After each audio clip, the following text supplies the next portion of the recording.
Hello and a good Erev Shabbos.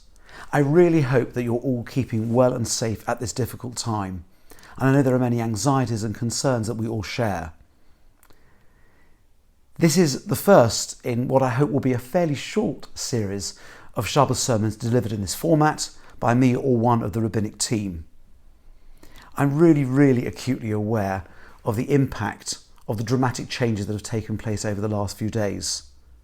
There are no services. We need to stay at home and do our very best to avoid the spread of the virus and to keep ourselves safe and others safe too. And I recognise that this impacts disproportionately on a particular segment of our community. And that is why we're doing our very best to ramp up what I'm calling the 3 C's: our connection with, our concern for, and care for every member of our lovely community. And the impact, I recognise, has just increased with school closures, with all their ramifications for children, parents and staff. And that means that we are rethinking, recalibrating our provision on a daily basis.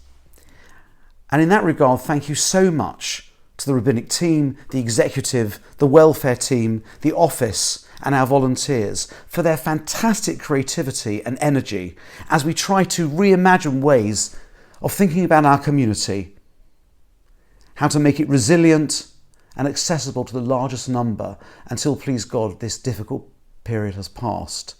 And please remember, like I said in my first video, we're not socially distancing, we are geographically distancing. We share aspirations, love, the bond of community that transcend our current limitations. And please God, we should all be back together in a physical space soon. This week is Vayakel, Pekudei and HaChodesh. Vayakel and Pekudei are the last 2 very long readings of the book of Exodus, and HaChodesh is the last of the 4 special readings at this time of the year. Vayakel and Pekudei trace the journey from the golden calf, where the Jewish people nearly winked out of existence, we read about that last week, to their final reconciliation with God as the divine presence filled the newly built Mishkan, the tabernacle in the desert. Now these sections are written in a particular order in the Torah. First, God commands the building of the Mishkan, then there's the golden calf, and then this week there is the implementation and building of the Mishkan. And according to the Ramban, that's just how it all happened. But for Rashi, the world is rather different. God doesn't seem to have originally wanted there to be a particular building or a particular physical focus for worship. Perhaps a portable altar would have been sufficient, as detailed just after we see in the Revelation in Parshas Yisro a few weeks ago, just after the Israelites received the Torah. So according to Rashi, first is the golden calf, and only when their existence is assured by God, he says, okay, channel those needs to build something into a Mishkan, and then they build it. It's a challenging idea that the Torah is not necessarily in a chronological order. According to the Ramban, who's writing in the mid-13th century, there is a fantastic parallel. The family of Avraham and Sarah has its ups and downs and eventually builds a family that becomes a place where God will rest. And there's a direct parallel. The family of Avraham and Sarah's descendants, the Jewish people, the Israelites who become so numerous, they try as a people to build a relationship with God. It has its ups and downs, and eventually they create a space, the Mishkan, in which God's presence will rest. That's the Ramban's segue between the 2 books, between Bereshis, that is Genesis, and Shemos, which is Exodus. That source I found inspirational for so many years. The idea that the family and the people have this inbuilt ability to renew, adjust and always bounce back, to always build and reconsider their relationship with God. That's who we are. And that plays into HaChodesh. HaChodesh is a section from earlier in Shemos. It's the place where God says, this month shall be to you the first of months. It introduces religious autonomy, the Pesach offering, the celebration of the first Pesach, and it's always read on or just before the beginning of the month of Nisan, which this year, please God, will begin on Wednesday evening and Thursday. It's the 4th of the special readings at this time of the year, and it celebrates hischadshus, renewal, creativity and innovation that has characterised us in every era of Jewish history, and has enabled us always to continue no matter the circumstances. It's a creativity that was lost when the family of Yaakov went into exile in Egypt. It's a creativity that our ancestors regained as they left Egypt, and one that we replicate and, as it were, tap into every year at this time as Pesach approaches. And it's in our religious DNA. It's what has enabled us to recapture our spirit. Recapturing our spirit after years of slavery in Egypt. It's what enabled us to reconcile with God after the disaster of the golden calf.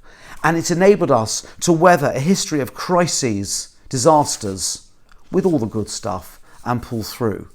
And this year, our ability to innovate, to adapt to circumstances, and fulfill our mission as Jews, no matter the situation, will stand us in good stead as we rethink quite rapidly the very nature of community over the coming period.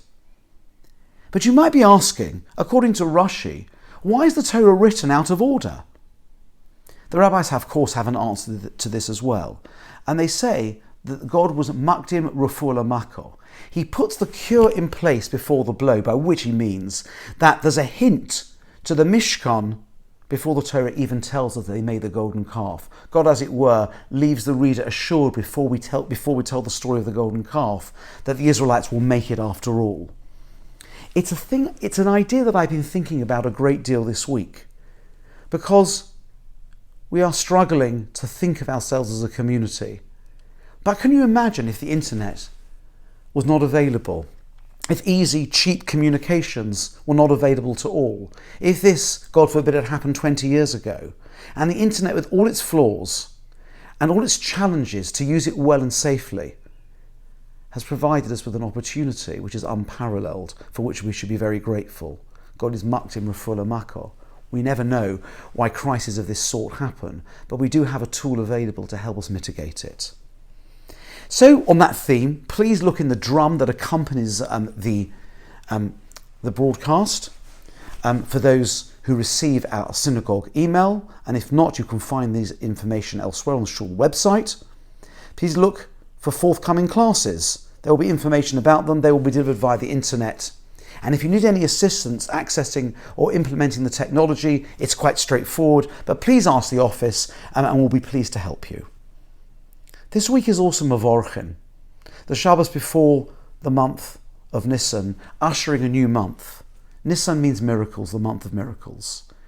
As I said, Rosh Chodesh, the first day of the month, is Wednesday evening and Thursday. And in the prayer that we say each month on the Shabbat before Rosh Chodesh, we ask God to grant us a month of good, a month of blessing, long life, peace, happiness and dignity. It's hard for me to imagine another month in which these blessings have felt more needed and more pertinent. So please follow the published guidelines to keep yourself safe and well. Remember the 3 C's: concern, connection and care for every member of our community. And sei gesund und stark, and have a wonderful and peaceful Shabbos.